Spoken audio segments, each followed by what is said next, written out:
Bénis-le avec une parole. Amen. Merci Seigneur.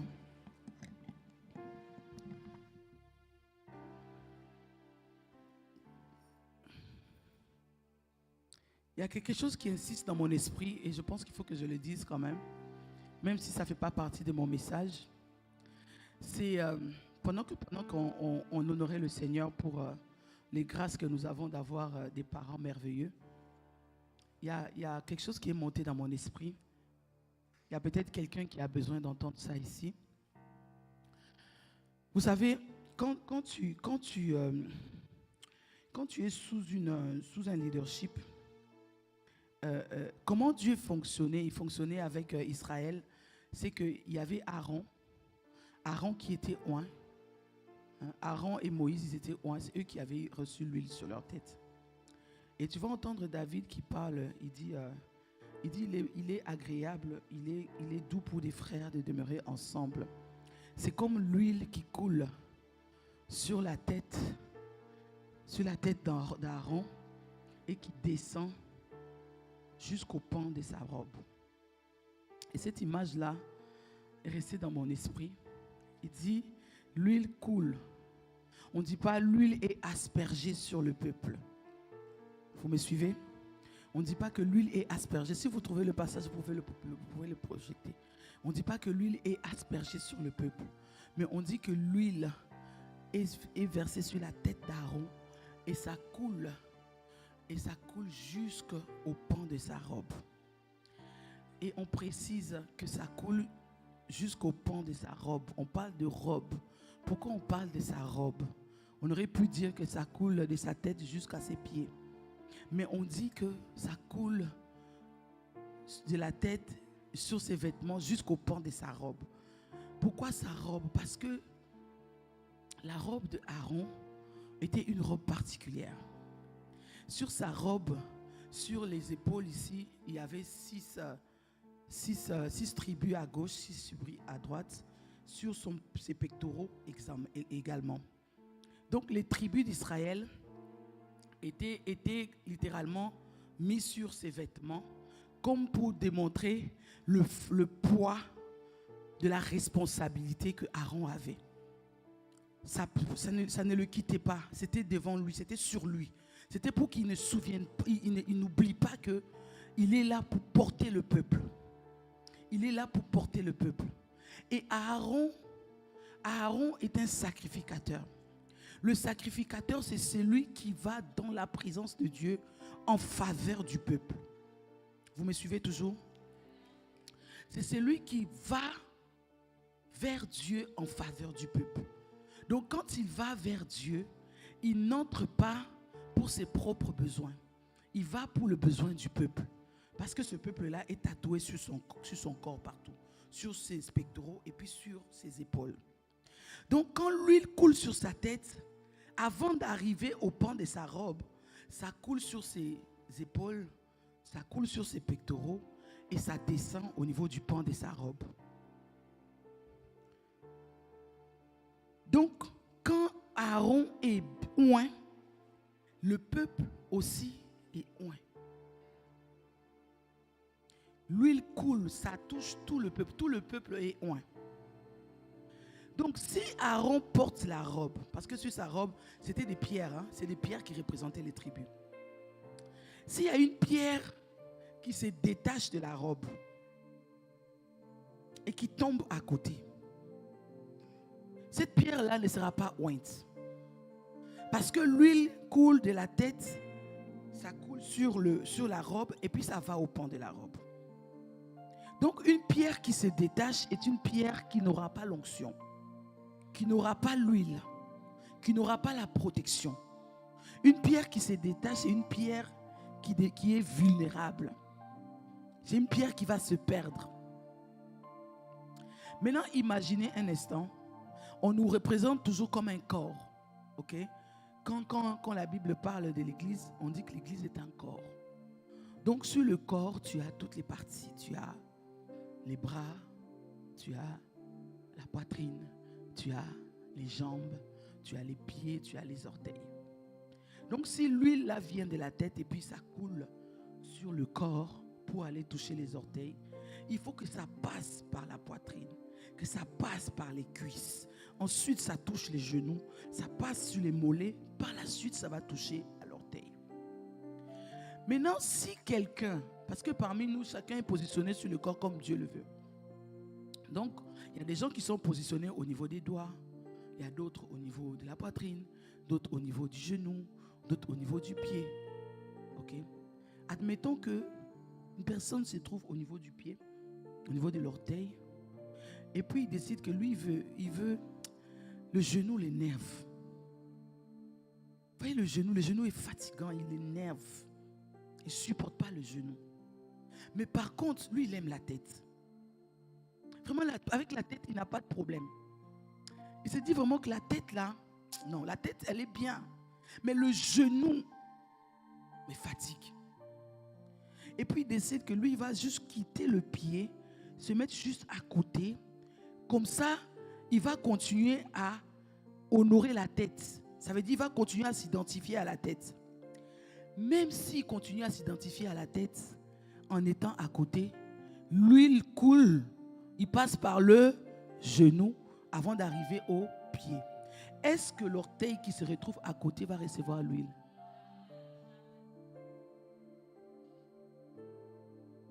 Est-ce que l'orteil qui est à côté va recevoir l'huile?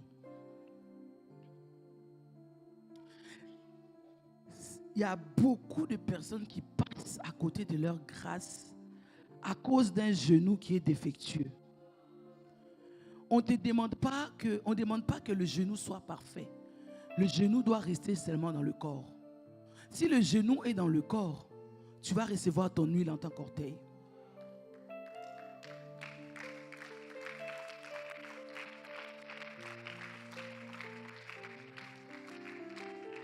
Il ne faut pas que tu rates ta grâce à cause d'un genou défectueux.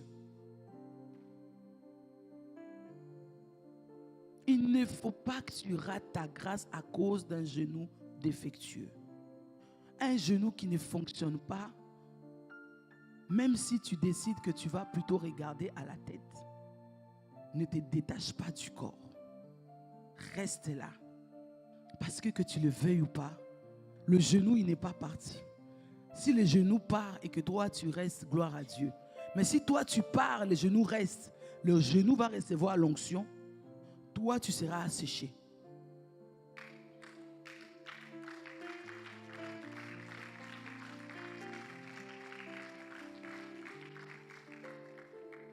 Alors je te dis, reste attaché au corps. Reste attaché au corps. Je le dis 3 fois, reste attaché au corps. Parce que ta bénédiction est là. Il est doux, il est agréable pour le corps de demeurer ensemble. C'est là que l'huile descend de la tête et va jusqu'au pan de la robe pour oindre le corps au complet. Et je prie vraiment que tu puisses demeurer pour recevoir la grâce qui doit couler sur toi. Que le Seigneur permette que tu demeures à ta place et que le fait que quelqu'un ne soit pas dans la position qu'il faut ne puisse pas te défocaliser. Reste focalisé parce que ta grâce est rattachée au corps. Même si le corps n'est pas parfait, ta grâce est rattachée au corps. Je te parle prophétiquement ce matin. Ce n'est pas une parole que j'avais prévue. Le Seigneur m'a poussé là-bas ce matin parce que quelqu'un doit entendre ça. Ta grâce est rattachée au corps. Ne laisse pas la défectuosité d'une partie du corps te détacher du corps. Que ceux qui ont des oreilles entendent ce que l'Esprit dit à l'Église. Amen.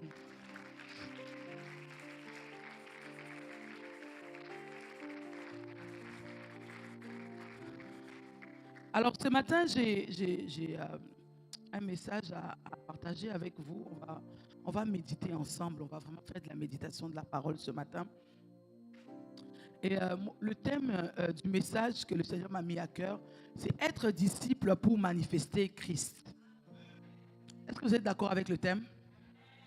Bon, si vous n'êtes pas d'accord, moi je laisse faire parce qu'il Il faut qu'on s'accorde. Il faut qu'on s'accorde. Amen. Donc, le thème que j'ai à cœur, c'est celui-là. Être disciple pour manifester Christ. Depuis le début de l'année, par la grâce de Dieu, l'apôtre a reçu du Seigneur que nous devons mettre de l'emphase sur le discipulat. Il le dit comme ça cette année et par la grâce de Dieu, il y a tout un système qui se met en place. Mais ce n'est pas nouveau. Ce n'est pas nouveau. Ça a toujours été ça, son battement de cœur.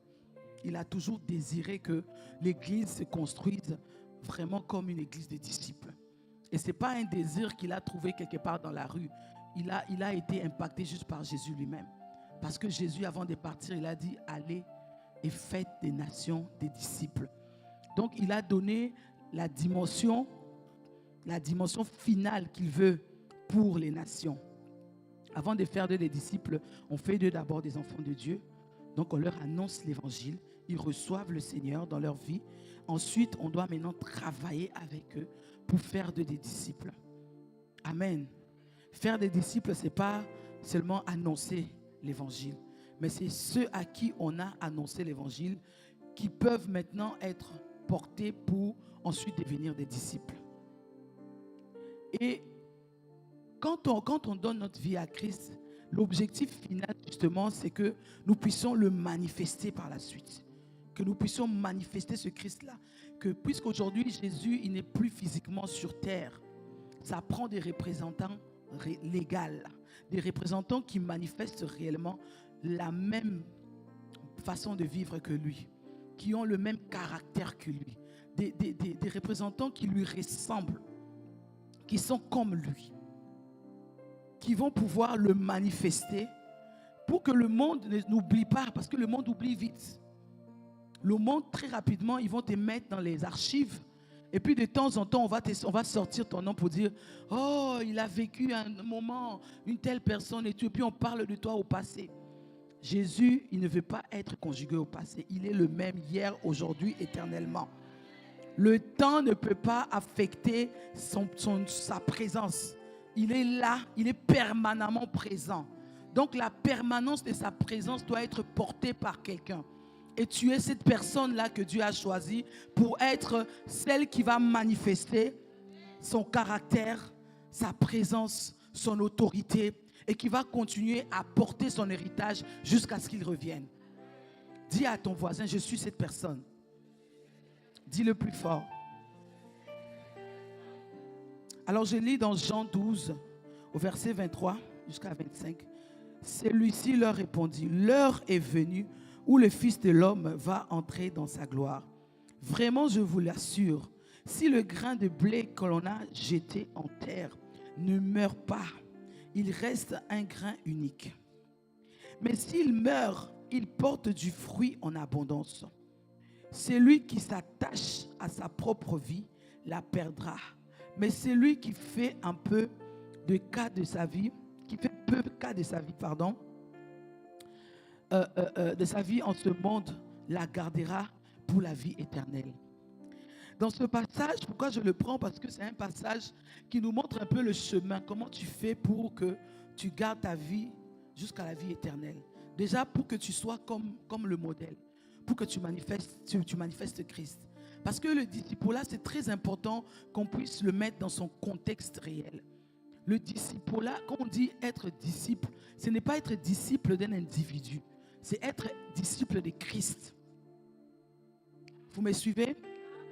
C'est être disciple de Christ. Et on est disciple de Christ en suivant quelqu'un qui suit Christ. Amen. En suivant un dévancier qui suit Christ, qui ressemble à Christ. Ou encore, je dirais plutôt, qui tend à ressembler à Christ. Parce que la perfection, on l'atteindra juste quand on sera dans sa présence. Mais pendant qu'on est ici, on a place à amélioration continuellement. Quand tu vois quelqu'un qui se renouvelle en sa capacité à s'identifier à Christ, cette personne-là, elle est qualifiée pour être un modèle qui va te mener vers Christ. Amen.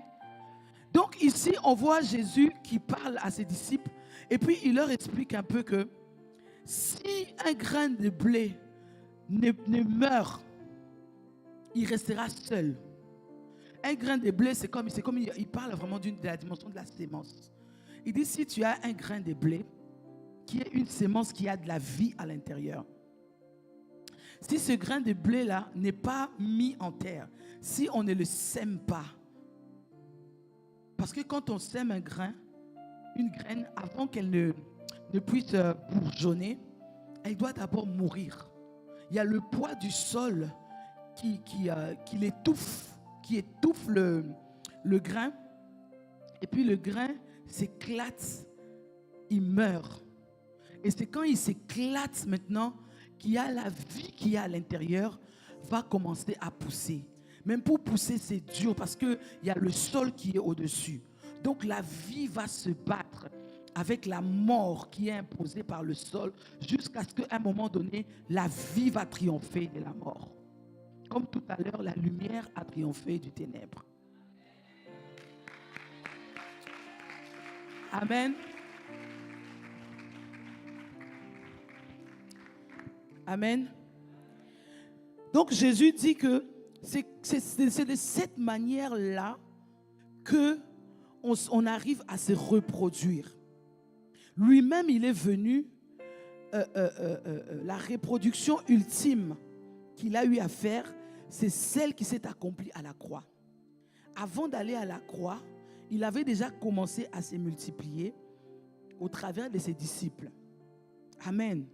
Il a commencé par se sacrifier pour eux et il les a enseignés jour et nuit. Il a pris le temps pour les équiper. Il a pris le temps pour demeurer avec eux, pour qu'ils prennent sa forme, pour qu'ils comprennent un peu sa façon de faire les choses, pour qu'ils reçoivent de lui les sagesses que lui, il avait du Père, de la part du Père. Parce que lui, il était constamment dans la présence de Dieu, alors il était en mesure aussi de venir les éradier avec la même présence. Il leur disait tout le temps, c'est lui qui a vu le Père, c'est lui qui m'a vu, a vu le Père, parce que je suis dans le Père et le Père est en moi. Donc il a créé une passerelle entre le ciel et la terre. À chaque fois qu'il allait dans la présence, il reçoit la gloire, il vient, il déverse sur ses disciples. Donc il a été ce canal-là et il dit que si le grain de blé n'est pas sémé, pour qu'il meure en dessous de la terre, ensuite il bourgeonne, il ne pourra pas porter de fruits. Donc, comment concrètement on peut appliquer cette parole-là dans cette dynamique de disciple-là dans laquelle on est? C'est que même toi, pour qu'on dise que tu es disciple, il faut que tu arrives à un point où tu meurs. Parce que l'objectif d'un disciple, c'est que lui aussi, il devienne faiseur de disciples. Donc, on va t'amener dans un processus de mort. Dis amen. Hein? On va t'amener à un processus de mort. Nous, on n'a pas peur de t'amener dans un processus de mort parce que nous savons qu'il y a la vie à l'intérieur de toi. Tu as la vie à l'intérieur de toi. Et c'est cette vie qui est cachée à l'intérieur de toi que nous voulons amener au grand jour. Mais pour qu'on puisse amener cette vie au grand jour, on doit te tuer d'abord. Bon, ne coupez pas mon message pour dire que j'ai dit qu'on va tuer les gens. Parce qu'on se connaît maintenant. Vous avez compris? Donc, on a la lourde charge de te tuer. Tu comprends? On a la lourde charge de te tuer. Donc, tu vas avoir l'impression qu'on ne t'aime pas. Mais qu'est-ce qu'ils sont en train de me faire? Non. Non, on n'est pas en train de... On est obligé. Parce qu'on sait qu'il y a un trésor qui est caché en toi. Que tant aussi longtemps qu'on n'a pas brisé, ce trésor-là ne sortira pas. Donc, on a cette lourde charge-là de t'amener au pressoir, de t'amener jusqu'à t'enterrer. On t'enterre, la terre est sur toi. Tu cries, tu dis au secours, on dit on ne te secourt pas. C'est ça.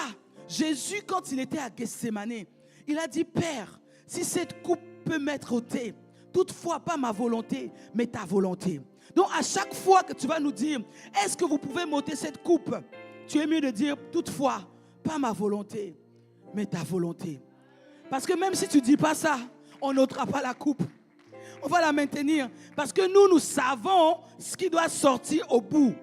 Il y a des nations qui doivent sortir de toi. Et les nations qui doivent sortir de toi ne sortiront pas si le grain n'a pas été semé et si le grain n'est pas mort. La multiplication que nous devons expérimenter en tant qu'Église, le Seigneur a déclaré par la bouche de son serviteur en 2020, 1 million de disciples. Comment atteindrons-nous le 1 million de disciples si nous n'avons que des vivants en ce lieu? Comment atteindrons-nous les 1 million de disciples si vous ne mourrez pas? Comment ferons-nous? Quand un planteur décide de faire une plantation, il a juste une poignée de semences. L'apôtre Ivan, il a juste une poignée de semences ici. Mais chacun de vous, autant que vous êtes ici, vous avez en vous minimum 1 millier de personnes. Parce que le Seigneur a déclaré en 2015 par la bouche de son serviteur, le pasteur Karambiri, sur la vie de notre Père spirituel. Il a déclaré, les églises Impact Centre Chrétien, chaque église, le plus petit, sera 1 millier. Mais moi, j'amène ça à un autre niveau. Chaque individu à Impact Centre Chrétien, le plus petit, deviendra 1 millier. C'est la science d'en haut, bien-aimé. C'est la science de Dieu. Il nous donne la formule. La formule est disponible. C'est pour ça que le diable veut t'empêcher de mourir. Il veut t'empêcher d'aller à la croix. Il veut t'empêcher d'aller à la croix. Parce que quand tu vas aller à la croix, il a vu ce qui est arrivé quand il a lui-même amené Jésus à la croix. Il dit, moi, je ne laisserai plus ça arriver. Il faut que je veille. Parce que ces gens-là, c'est quand ils meurent qu'ils deviennent dangereux. Le diable est au courant de ça. Il dit quand ils meurent, ils deviennent dangereux. Il y a un ancien philosophe qui a dit, non, ce n'est pas un philosophe, j'oublie son nom, mais c'est un réformateur. Il a dit, le sang des chrétiens, c'est comme une sémence. À chaque fois, parce qu'à l'époque, on persécutait les chrétiens, il dit quand on fait couler le sang d'un chrétien dans la terre, quand ça repousse là, on ne peut plus les compter. Il dit le sang, chaque goutte d'un chrétien, c'est comme une sémence qu'on met en terre. Donc le diable, lui, il a compris cette science-là de Dieu.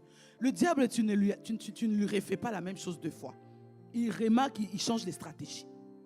Donc, quand il a mené Jésus à la croix, il ne savait pas qu'il était en train d'accomplir la volonté de Dieu.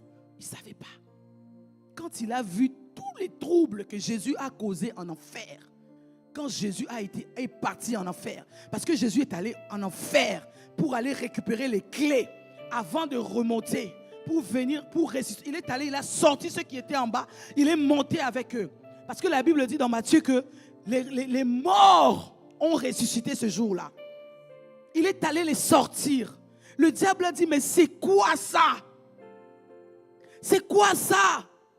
Comment se fait-il que nous, on a décidé de finir avec cet homme? Et puis il produit des fruits. Mais il ne savait pas qu'il y avait une technologie céleste qui était cachée dans la mort. Il ne savait pas qu'il y avait une dimension qui était cachée dans la mort. Il ne le savait pas. Il ne le savait pas. Mais à partir de ce moment-là, il a su. Il a compris. Donc il s'est dit, il va faire la guerre. À chaque fois que tu auras une opportunité de mort, il va te faire croire qu'on veut te faire du mal. Il va te faire croire qu'on veut te détruire. Il va te faire croire que la personne là, elle ne t'aime pas. Elle veut finir avec toi. Mais je te dis, si le grain de blé n'est mis en terre, il ne meurt, il ne portera pas du fruit. Je déclare que toi, tu es une bonne graine.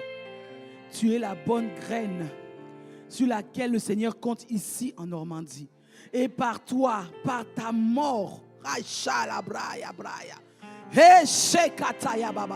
il y a des nations qui vont sortir d'ici. Tu sais, Dieu ne fait pas les choses au hasard. Ce n'est pas pour rien qu'il vous donne un transit comme ça.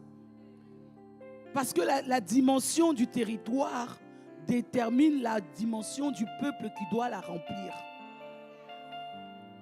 Amen. Même les pays, quand ils ont un grand territoire et qu'ils n'ont pas assez de personnes, ils ouvrent les frontières. Moi, je suis au Canada. Le Canada, c'est comme un continent. On est le premier pays d'immigration. Parce qu'on veut remplir le pays. Parce que ce n'est pas normal que le pays soit vide. Si le pays est grand comme ça, c'est pour qu'on puisse avoir du monde dans le pays. Et Dieu, c'est un Dieu, c'est un roi. La Bible dit, la gloire d'un roi, c'est un peuple nombreux.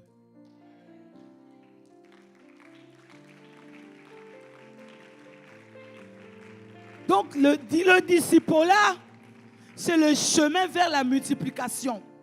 C'est le chemin vers la reproduction. Et tu vas voir, la graine qu'on va semer qui va mourir, c'est une graine qui va manifester la soumission. Parce qu'une graine qui ne veut pas mourir là, de toute façon, on ne pourra pas la tuer forcée. C'est pour ça que lorsqu'on parle de Jésus, on dit comme un agneau qu'on amène à l'abattoir. Il n'a dit ni mot. Il s'est laissé aller. Il s'est soumis. Il n'était pas là, vous ne me touchez pas. Laissez-moi, je ne veux pas mourir. Et tout, non.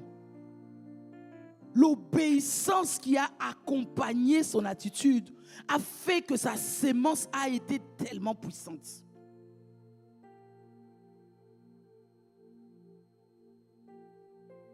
Le grain de blé ne se bat pas avec le sémeur.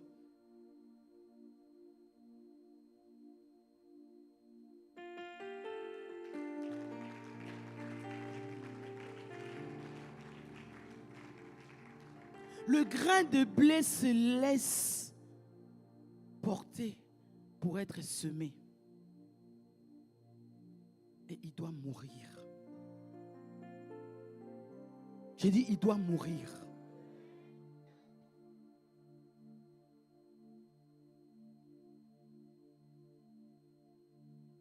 Les apôtres ont dû mourir à eux-mêmes.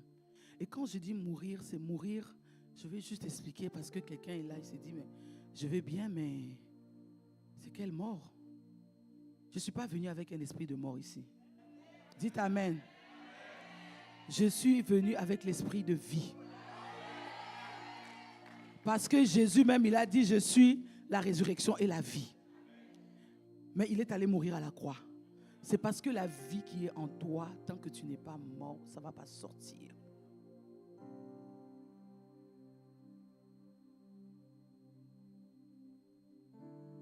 Dis, la vie en moi doit sortir.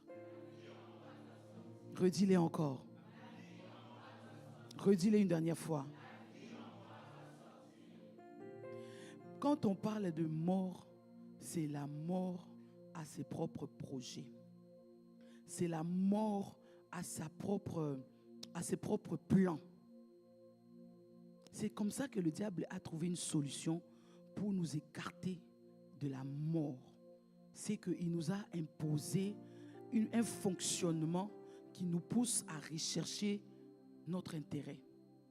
Comme si Dieu ne voulait pas notre intérêt. Donc, nous avons la volonté, nous avons nos projets, nous avons nos stratégies, nous avons nos attentes, nous avons nos choses. Jésus dit, il faut que tu abandonnes tout ça. Il dit, si tu n'abandonnes pas, tu ne peux pas le suivre. Si tu n'abandonnes pas toutes ces choses-là, tu ne peux pas le suivre. Bien-aimés, entendons-nous ce matin. Qu'est-ce que nous voulons? Qu'est-ce que nous désirons? Est-ce que nous avons compris cette affaire des disciples-là? Est-ce que nous avons compris réellement ce que Dieu attend de nous en tant que disciples? Trouvez-moi le passage dans Marc, s'il vous plaît. Ce n'est pas dans mes notes, tout ce que j'ai dit. C'est dans Marc où Jésus parle. Il parle à ses disciples. Il leur dit, si quelqu'un ne laisse pour moi père, mère, frère, tante, nièce, cousine, voisin, voisine, tout ce que tu as. Il dit, si tu ne laisses pas, tu ne peux pas le suivre. Il dit, mais celui qui laisse pour lui tout ce qu'il a cité là, aura au centuple dans le siècle présent et aussi dans le siècle à venir. Mais il y a aussi les persécutions. Parce que les persécutions, c'est le pressoir. c'est les persécutions qui sortent la vie. L'olive, tant qu'on ne l'a pas écrasée, tant qu'on ne l'a pas pressée, il n'y a pas l'huile qui sort. Or, la matière précieuse de l'olive, c'est l'huile. Donc, on doit écraser. Donc, il dit les persécutions. Est-ce que vous avez trouvé le passage? Il dit le pressoir. Il dit, il faut les persécutions.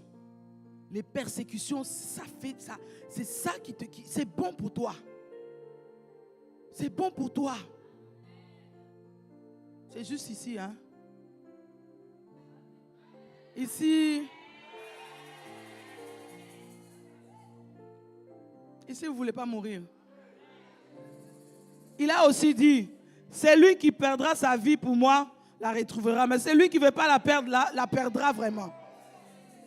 Jésus a juste des paroles dures comme ça. Hein.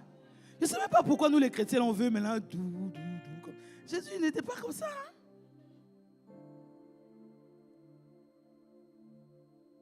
Quand on parle de disciples là, quand on rentre dans la dimension d'être disciple là, ça veut dire qu'on a décidé qu'on ne veut plus rien. On est prêt à s'abandonner totalement. On est prêt à se laisser totalement. On est prêt à ne plus exister pour que Christ puisse exister. Quand on décide que on veut manifester Christ, il y a un prix à payer.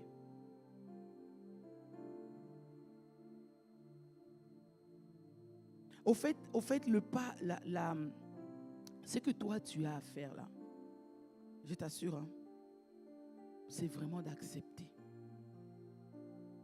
Le problème, c'est que quand je t'explique tout ce qu'il y a, tu te dis, c'est trop,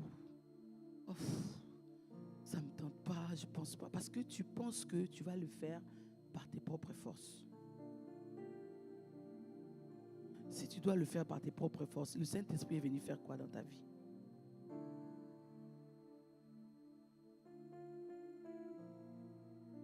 Il est venu faire quoi dans ta vie, le Saint-Esprit? Il est venu pour une raison. Il est venu parce que Jésus dit, car sans moi, vous ne pouvez rien. Et plus tard, Paul dit, je puis tout par Christ qui me... Est-ce que toi, ces deux paroles-là, tu les as reçues vraiment? Tu as reconnu que c'est des paroles qui peuvent se manifester aussi dans ta vie? Est-ce que tu l'as... Non, parce que ta crainte à basculer dans cette dynamique de disciple-là est due au fait que tu t'es dit tu ne seras pas capable. C'est dû au fait que tu t'es dit je n'ai pas la capacité. Il te demande d'avoir juste la volonté.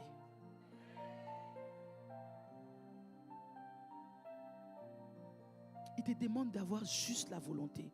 Avec ta volonté là, lui va faire le reste. Il ne cherche que des vases. Cette affaire de Dieu là est très simple, je vous dis. C'est très simple. À un moment donné, Jésus parle aux disciples, il leur dit, venez à moi vous tous qui êtes fatigués et chargés, et je vous donnerai du repos. Tu es fatigué, tu es chargé. Parce que lui, Jésus, au fait, il est venu faire une transaction. Il est venu faire une transaction sur la terre. Il doit transférer, suivez-moi bien, il doit transférer les hommes du royaume des ténèbres au royaume des lumières. Lui, il a décidé qu'il va pouvoir pour le plus gros. Amen. Parce que ça prend une alliance de sang. Et ça prend un sang pur. Il sait que toi, tu ne peux pas donner ce sang pur-là. Il dit, lui, il est venu pour accomplir cette rédemption éternelle-là par son sang qui est pur. Il dit, cette portion-là, lui, il pourvoit. Maintenant, une fois qu'il a pourvu, il dit, maintenant, ça me prend des warriors, des soldats qui vont continuer le travail. Mais ces soldats-là, je sais qu'ils sont fatigués et chargés. Il dit, mais le fait qu'ils soient fatigués et chargés ne me dérange pas. J'ai besoin juste qu'ils viennent chez moi et que moi, je puisse leur donner du repos. Parce que moi, je suis la source du repos. Le repos que moi je donne, le monde ne peut pas donner ce repos-là. Je donne un repos où les gens gagnent autant pendant leur sommeil. Je donne un repos qui fait que là où tu t'es tourmenté, tu pensais à trop de choses, tu investissais ton intelligence à comment t'enrichir. Moi, je pourvois la richesse. Parce que j'ai besoin que toi, tu sois disponible pour moi. J'ai déjà fait un investissement. L'investissement capital a été fait. Maintenant, j'ai besoin des agents terrain qui vont courir avec le reste. J'ai besoin des agents terrain qui vont faire le reste. Je sais comment faire. J'ai la formule de la réussite. Viens à moi, toi qui es fatigué et chargé. Viens à moi, toi qui es fatigué et chargé, et je te donnerai du repos. Il dit, quand tu vas venir là, tu viens. Il y a au Proche-Orient ancien, je pense que jusqu'à aujourd'hui c'est encore le cas, c'est que les animaux, les bêtes des sommes, ils étaient utilisés pour porter des fardeaux. Ils étaient utilisés pour porter des charges lourdes sur eux. Donc, ça pouvait être des chameaux ou encore des ânes et tout. Donc, ils étaient très chargés.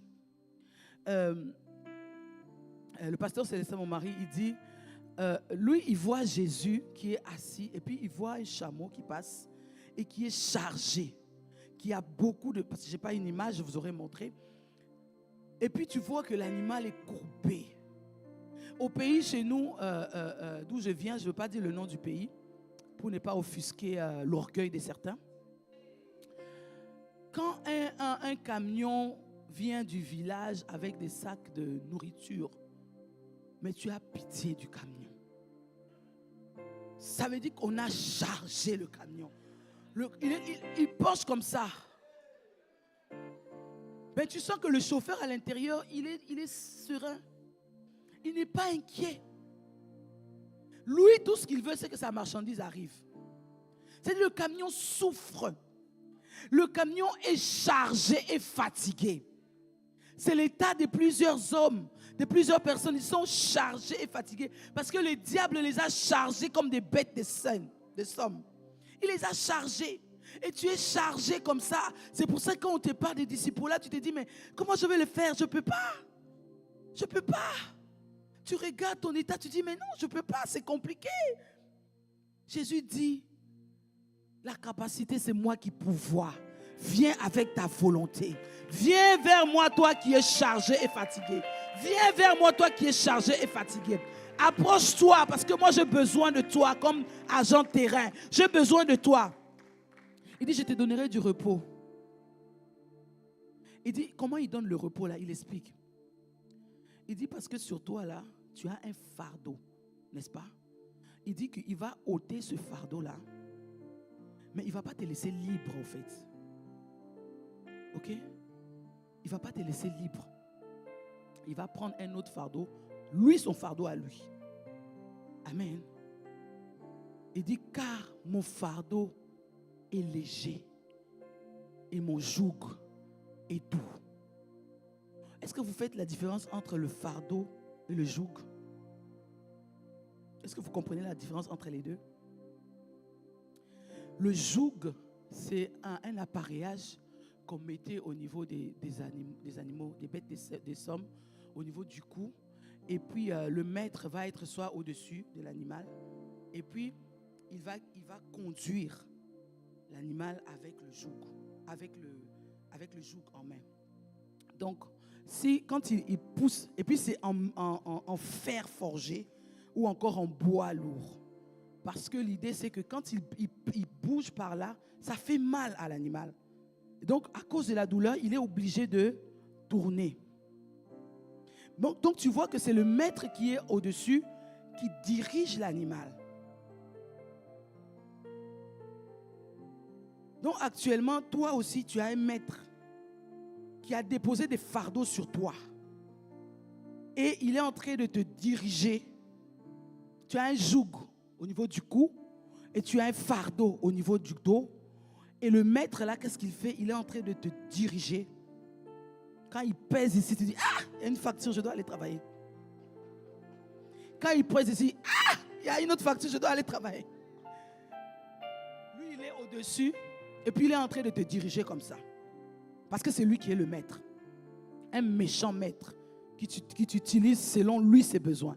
Parce qu'il ne veut pas que tu te concentres aux bonnes choses. Et c'est lourd sur ton dos. Et puis en plus, il a mis le truc. Donc tu es fatigué. Tu es fatigué. Tu n'en peux plus. Tu es fatigué. Mais tu n'as pas le choix. Parce que le maître dit, tac, tu es obligé d'aller. Il pèse ici, pac, tu es obligé d'aller. Tu n'as pas le choix. C'est pour ça que Jésus dit, viens chez moi. Je vais t'enlever ce fardeau-là. Et je vais t'enlever ce joug-là. Et tu vas être libre. Mais quand tu es libre comme ça, là, je ne peux pas te laisser libre. Parce que quand un esprit est chassé d'un corps, il s'en va chercher le repos. S'il va, il cherche, il ne trouve pas le repos. Il revient dans la maison où on l'avait chassé. Il vérifie. S'il vient te trouver, tu es libre, tu ne fais rien, tu n'as personne. Il dit, mais ça c'est un animal qui n'a pas de joug. Parce que le joug, n'oubliez pas, sur le joug là, il y a inscrit les initiales du propriétaire. Donc quand un animal se perd, on regarde sur son joug, on dit, il appartient à tel propriétaire. Tu me suis? Mais si tu n'as pas de joug, tu es un électron libre. L'ancien propriétaire là, il va te récupérer. Il va dire, comme il n'était pas assez chargé là, il va ramper maintenant. Et il va te charger, mais comme il faut. C'est pour ça que Jésus, quand il finit de dire qu'il te décharge, il dit, je te donne mon joug à moi.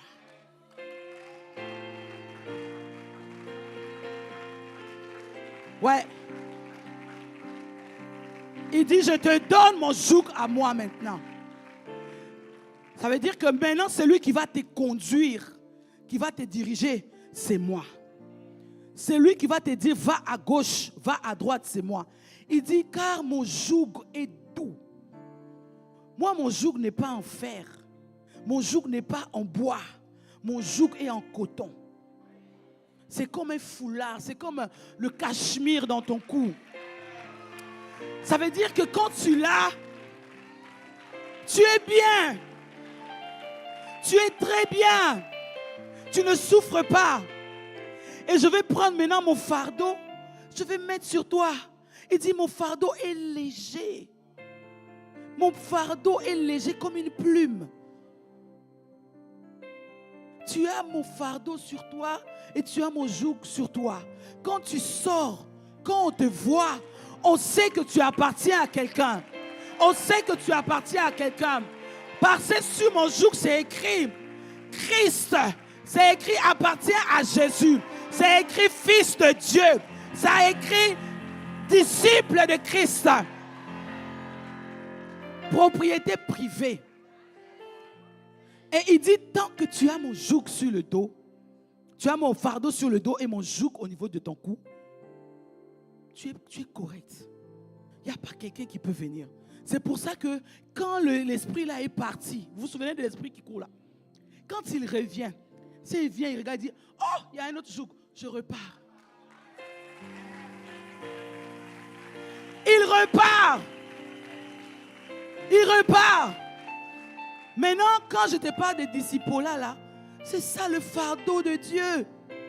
C'est ça son fardeau. Les dernières paroles qu'une personne prononce avant son départ, ce sont des paroles qu'il faut prendre au sérieux. Jésus a marché avec ses disciples depuis des années, pendant 3 ans.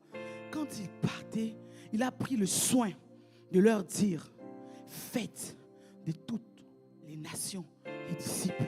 Voici mon fardeau. Voici mon fardeau. Il est doux et léger. Il est doux et léger. Il est doux et léger. C'est le fardeau que je vous laisse. Il est doux et léger. Mais il faut que tu te laisses façonner.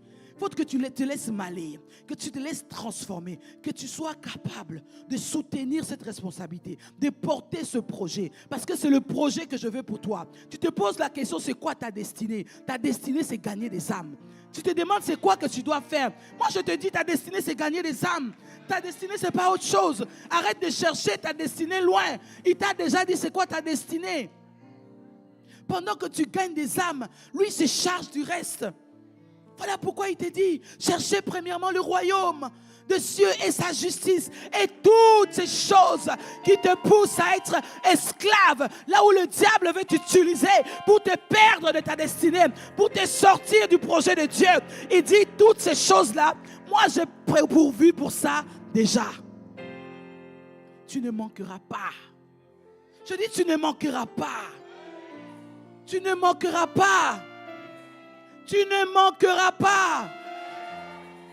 Dieu, quand il est assis en haut, il souffre. Il dit, pourquoi ma main d'œuvre est saccagée comme ça? Pourquoi mes enfants que j'ai envoyés sur la terre se perdent de cette manière, alors que j'ai un bon travail pour eux, un travail du repos, un travail du repos, un travail du repos. Gagner des âmes, ça te valorise. Gagner des âmes, ça te donne la force, la joie. Parce qu'on dit, il y a d'abondantes joies dans le ciel lorsque un seul des perdus est récupéré. Lorsque toi tu travailles pour accomplir la volonté de Dieu, tu occasionnes la célébration au ciel. Ce n'est pas une bonne chose, ça.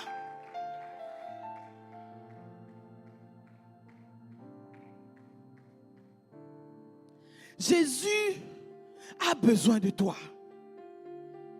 Jésus a besoin de toi. Jésus a besoin de toi. Les disciples-là, ce n'est pas pour quelqu'un, quelque part. C'est pour toi-même, c'est pour toi. Ne pense pas à ton voisin. Laisse ton voisin où il est. Toi, c'est à toi que je m'adresse aujourd'hui. Dis, oh, on dirait que c'est à moi qu'on parle. Dis-le comme il faut. Je regarde vos bouches, hein.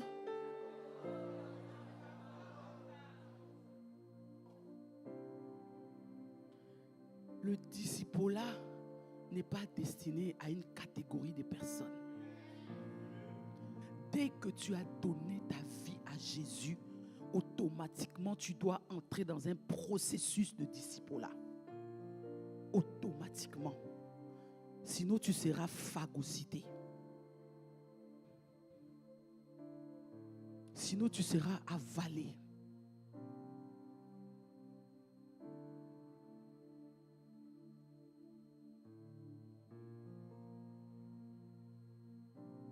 Et le disciple-là, ce n'est pas une action physique, mais c'est une attitude de cœur. C'est une attitude de cœur. Ça se fait avec le cœur. Quel est le cœur que tu vas présenter à Dieu? Quel est le cœur que tu vas amener? Tu dois amener un cœur comme le cœur d'un enfant. Le cœur d'un enfant, c'est un cœur qui est comme une éponge. C'est un cœur qui absorbe. C'est un cœur qui croit. C'est un cœur qui est disponible pour vivre l'amour. C'est un cœur qui est crédule. C'est un cœur qui croit. C'est un cœur qui espère. C'est un cœur qui a la foi. C'est un cœur qui n'est pas mesquin. C'est un cœur qui est disposé, qui est disponible. Et le cœur que tu présentes détermine ta transformation. Le cœur que tu présentes détermine ta transformation. J'ai dit une troisième fois. Le cœur que tu présentes détermine ta transformation. Je redis une dernière fois. Le cœur que tu présentes détermine ta transformation.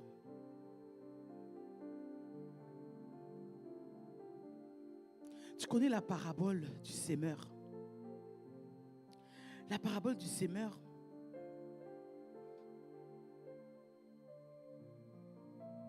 tu retrouves ça dans Luc 8, mais tu retrouves aussi dans Matthieu 13. C'est Jésus. Il dit le royaume des cieux est comme. Quand tu médites la Bible, là, il faut que tu t'arrêtes sur les mots. Amen. Il faut que tu t'arrêtes sur les mots. Il fait une comparaison. Il dit le royaume des cieux est comme un semeur qui est sorti pour s'aimer. Et quand il jette la sémence, il prend la sémence, il jette comme ça. La sémence tombe sur plusieurs types de terres. Il y a une terre qui est dure comme un chemin. Il y a une autre partie, c'est rocailleux.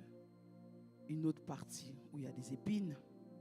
Et puis il y a une autre partie où c'est la bonne terre labourée. À chaque fois que tu es face à Dieu, si tu es sage, tu dois continuellement te poser la question: quel est le type de cœur que je présente aujourd'hui? Parce que je t'assure que ce n'est pas toujours le bon type de cœur que tu présentes. Voilà pourquoi il y a des fois des domaines dans lesquels c'est dur pour que tu te transformes. Et puis il y a d'autres domaines, ça va un peu. Il y a d'autres où on peut dire, on voit des fruits. Les domaines où tu ne te transformes pas là, c'est parce que tu présentes à Dieu un certain type de cœur. Le disciple-là, c'est avec le cœur. Quel type de cœur tu vas présenter pour qu'on te transforme en porteur des fruits? Ça dépend de toi. Si tu ne portes pas des fruits, je suis convaincu que ça ne sera pas la sémence le problème. Parce que le semeur, c'est Dieu. Il ne peut pas s'aimer une mauvaise sémence. Si tu ne portes pas des fruits, c'est le cœur que tu présentes qui est un problème. Est-ce que tu vas présenter un cœur en chemin? Ça veut dire qu'un cœur qui est comme un frivole, où le diable même sait qu'il attend seulement. Dès que la parole tombe, il vient, il récupère. Vous voyez, c'est le diable. On dit le diable. Ça dit qu'il n'envoie pas un démon. On ne dit pas un démon. On dit le diable.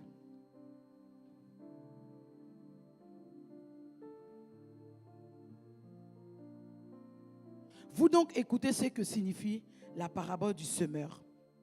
Chaque fois que quelqu'un entend le message qui concerne le royaume et ne comprend pas, le diable vient arracher ce qui a été semé dans son cœur.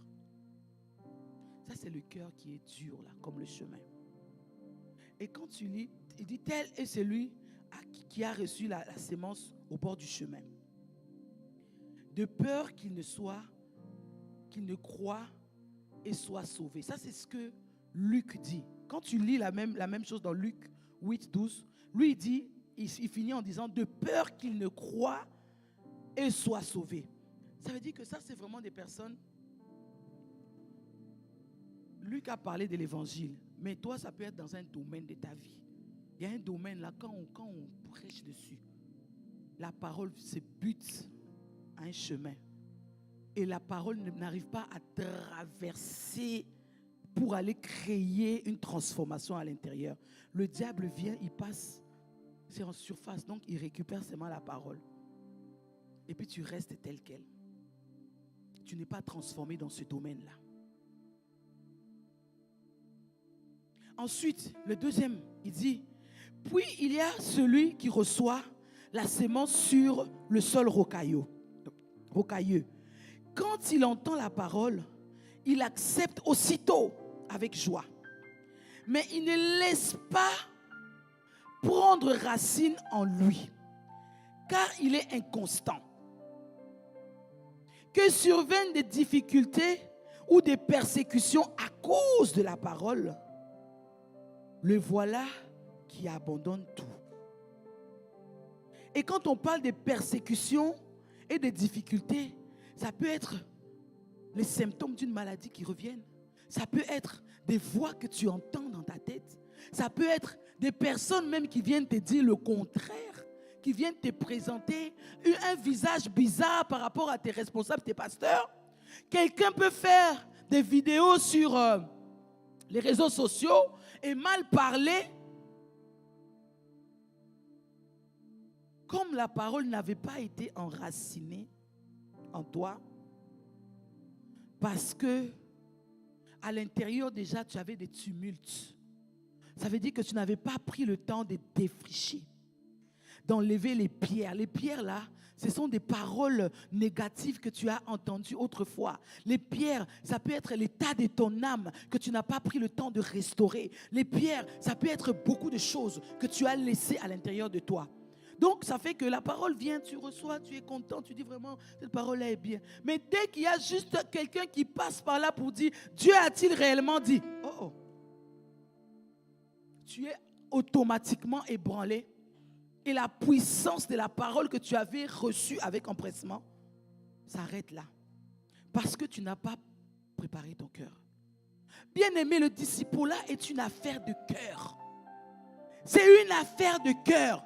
Quel est le cœur que tu vas présenter alors que tu dis vouloir être un disciple de Christ? Quel est le cœur que tu vas amener? Le troisième type de cœur, un autre encore a reçu la sémence parmi les ronces. C'est celui qui écoute la parole, mais en qui elle ne porte pas des fruits, parce qu'elle est étouffée par les soucis de ce monde et par l'attrait trompeur des richesses. Vous voyez ici, c'est particulier. Dans les autres, on dit que la plante est morte.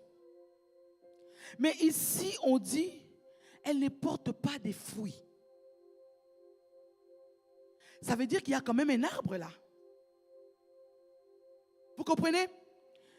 Et au niveau de Luc, il dit, il ne porte pas des fruits qui viennent à maturité. Donc ça veut dire que peut-être même qu'il y a des petits trucs qui poussent là. Tu vois? Des tout petits fruits qui commencent. Mais ça avorte tout le temps. Il y a des arbres comme ça en Afrique. Tu vois, c'est un manguier. Il bourgeonne des fleurs. Et puis à un moment donné, il y a des petits trucs comme ça. Et puis ça tombe, tout tombe. Ça ne reste pas. Parce qu'il y a les ronces et les épines qui empêchent à l'arbre d'aller bien profond et d'aller recevoir la sève nécessaire. C'est comme si les ronces et les épines viennent bousculer le processus. Donc, il y a un arbre. Quand nous, on voit, on dit, waouh, la personne a grandi. Elle a grandi, regardez. Elle fait ça, elle fait ci à l'église. On la voit, elle va faire ci. Il y a beaucoup de choses que la personne fait. Parce que c'est un arbre. Mais on ne comprend pas. Tout ce qu'elle fait là, on dirait que ça échoue à chaque fois. On l'a positionné à l'intégration pour recevoir les nouvelles âmes. Il est là, la personne est là. Elle est là, elle fait. Mais les âmes qu'elle reçoit là ne restent pas à l'église. Le cœur. Le cœur qui a reçu l'instruction des ronces et des épines. Ça étouffe. Ça étouffe l'arbre. L'arbre n'arrive pas à porter des fruits. Parce que le résultat qu'on recherche quand on sème, c'est que la plante pousse, mais qu'elle porte des fruits. quand Jésus a constaté, il a envoyé son travailleur dans le vignoble et que l'arbre ne portait pas de fruits. Il a dit qu'on devait couper l'arbre. Et pourtant, l'arbre a eu le temps de pousser. Il a grandi. Mais il a un certain âge où il doit porter du fruit. Quand Jésus a cherché un fruit dans le figuier et que le figuier n'avait pas de fruits, Jésus a maudit le figuier. Parce que le figuier avait la taille nécessaire pour porter des fruits. Il y a des versions, il y a des commentateurs bibliques qui disent que ce figuier-là, vraiment, avait été traité durement. Parce que c'était une saison, c'est parce que le figuier, il avait des feuilles, mais c'était la saison où il commence à avoir des feuilles. Mais ce n'était pas la vraie saison où il était censé avoir des fruits.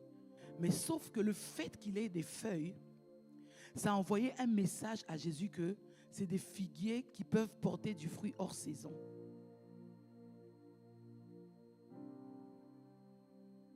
Donc, c'est même pas que c'était sa saison, hein. Mais Jésus a dit, comme tu as décidé d'avoir des feuilles là, tu devais avoir aussi des figues. Tu ne peux pas avoir des feuilles et puis tu n'as pas des figues. Si tu n'as pas des figues, moi je te maudis et je te sèche.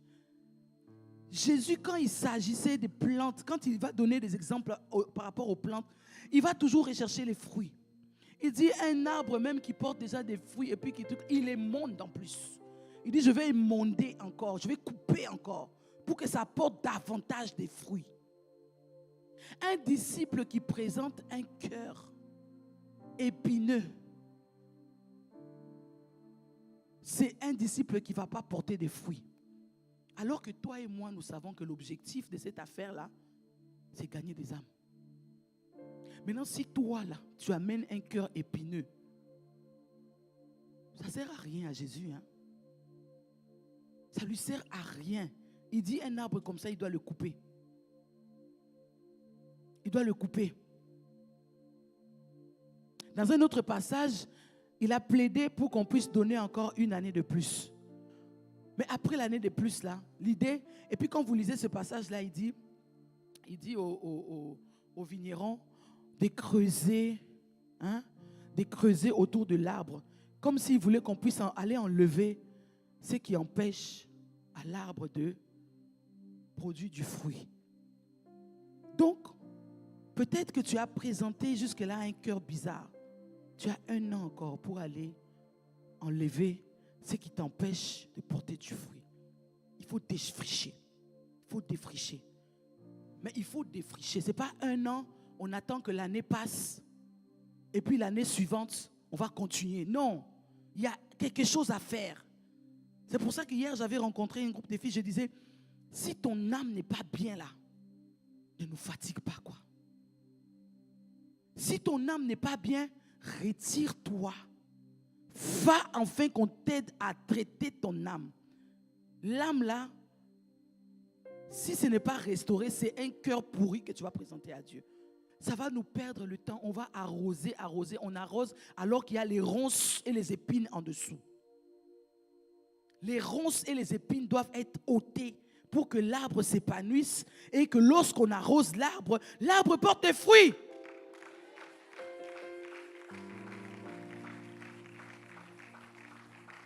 Quel est le type de cœur que tu vas présenter? C'est ça qui va déterminer la réussite du discipulat que tu vas avoir.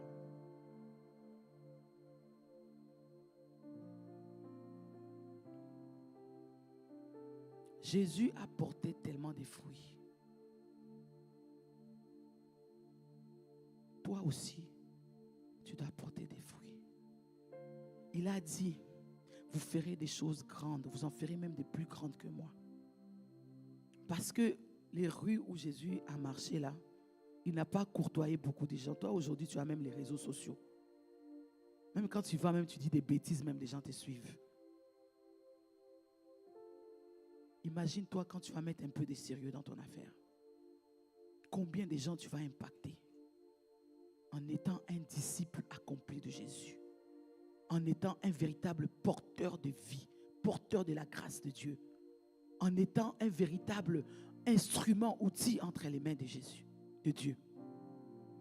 Tu ne seras pas comme les fils de Séva. Vous connaissez les fils de Séva? Eux, ils n'ont pas fait le processus. Ils n'ont pas fait le processus. Ils se sont dit, on va juste prendre les notions. Hein? Ça, c'est les gens qui viennent écouter avec l'intellect là. Hein, tu viens avec ton cerveau. Moi, le cerveau, il est bon à une chose. À recevoir pour transmettre au cœur. Si tu reçois, tu gardes ici, la Bible dit que tu es enflé d'orgueil. Il dit la connaissance enfle. Donc ton cerveau est important pour que quand tu reçois parce que la parole n'est pas traitée dans le cerveau. La parole de Dieu n'est pas gérée dans le cerveau. Sinon tu vas être un excellent orateur. Tu vas prêcher avec éloquence. Tu vas dire des principes qui ont l'air tellement intelligentes. Tu vas venir avec des paroles. Mais les vies des gens ne seront pas transformées. Vous voyez, depuis que je vous parle, vos cœurs brûlent au-dedans, non? Mais c'est l'onction.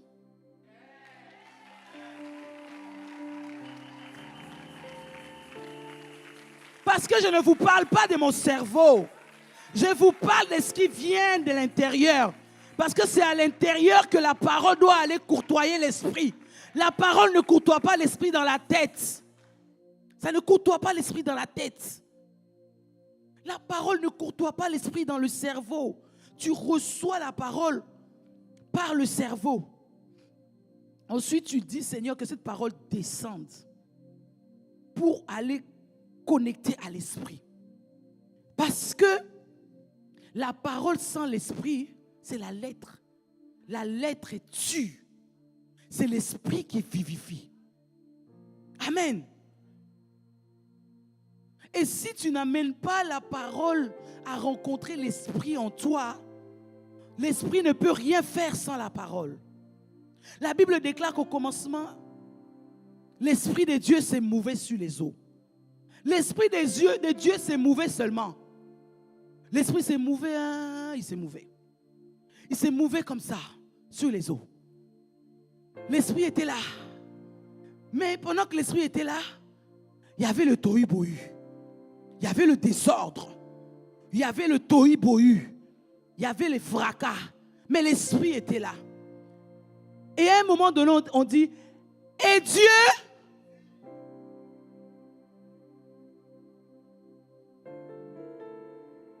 c'est quand la parole a rencontré l'esprit qu'il y a eu un mouvement. C'est quand la parole a rencontré l'esprit qu'il y a eu manifestation de quelque chose.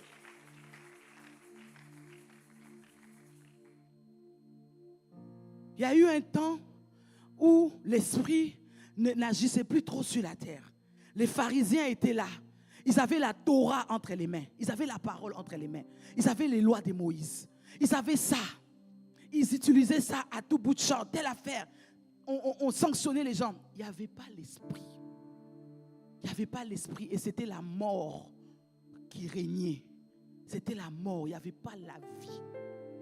C'est quand l'esprit est venu par Jésus-Christ que lorsque la femme adultère a été amenée devant lui, ils sont venus avec des pierres, ils étaient prêts. Ils sont venus montrer, ils disent, cette femme, elle a été trouvée en flagrant délit. Elle mérite d'être lapidée selon la loi de Moïse, selon la parole, on doit le lapider. Jésus de Nazareth, porteur du Saint-Esprit, alors qu'il était déjà sorti du Jourdain, ayant été rempli de l'Esprit, conduit dans le désert, il est sorti revêtu de l'Esprit. Il était assis et il regardait. Il était en train d'écrire sur le sol. Il dit, ces gens ne savent pas à qui ils ont affaire. Ils ont affaire à la parole et à l'Esprit. Je suis les deux en même temps. Je marche ici comme la parole et l'esprit. Autrefois, je marchais dans les rues de Nazareth. J'étais la parole, mais il n'y avait rien qui s'est passé. J'étais la parole, j'étais là, mais il n'y a rien qui s'est passé. Pendant 30 ans, la parole marchait dans les villes. Il n'y a rien qui s'est passé. Mais lorsque la parole a rencontré l'esprit, ce n'était plus la même chose. Ce n'était plus la même chose. La parole a rencontré l'Esprit, la parole est devenue esprit et vie. La parole est devenue esprit et vie. Alors cette femme, elle doit être lapidée selon la parole. La parole esprit a ouvert la bouche, a dit que celui qui n'a jamais péché lance la première pierre. La parole esprit a convaincu les cœurs de péché. Ils ont déposé les pierres. Ils sont partis. La parole et l'esprit. La parole et l'esprit. Tu ne laisses pas la parole ici. Tu la laisses descendre. Parce que quand elle descend, elle rencontre l'esprit. Elle est redoutable dans ta bouche. Lorsqu'elle sort de ta bouche, elle change les situations. Lorsqu'elle sort de ta bouche, elle transforme ton environnement. Lorsqu'elle sort de ta bouche, tu deviens prophète. Tu déclares des choses et les choses arrivent.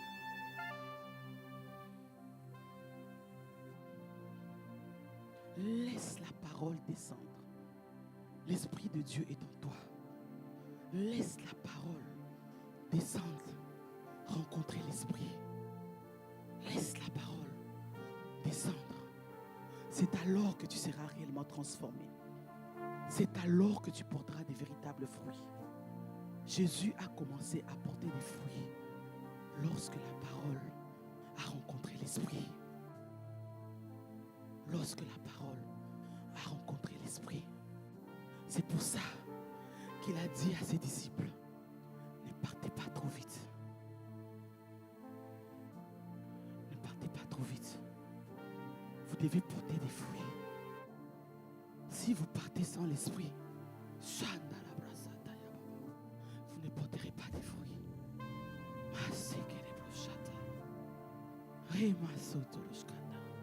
Quand j'étais avec vous, je pouvais vous donner mon nom parce que mon nom a l'Esprit. C'est pour ça que vous partiez 2 à 2, vous accomplissez des miracles. Parce que j'ai porté l'Esprit. Maintenant que je m'en vais, vous devez rester à Jérusalem jusqu'à ce